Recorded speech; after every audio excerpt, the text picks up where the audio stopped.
por qué me salvaste? Después de que los engañé y traicioné. Es porque soy encantadora y no puedes evitar quererme. No, no es eso. No me caes para nada bien. Oh, entonces, ¿por qué? Es porque Rayla es una heroína. ¿Qué? Rayla salva personas. Es valiente. Hace lo que es correcto aunque ponga su propia vida en peligro. Incluso cuando todo parezca imposible. Incluso cuando su propio pueblo podría malinterpretarla y volverse en su contra. Rayla es generosa, fuerte y amable. Eso la hace una heroína. Eso la hace Rayla.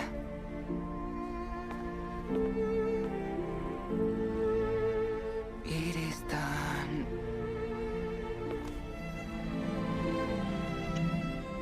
Ay, no, lo siento, es que me dejé llevar y cuando vi mis labios se estaban acercando a ti y no pude... Cállate.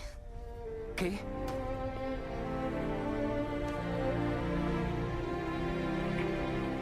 Wow.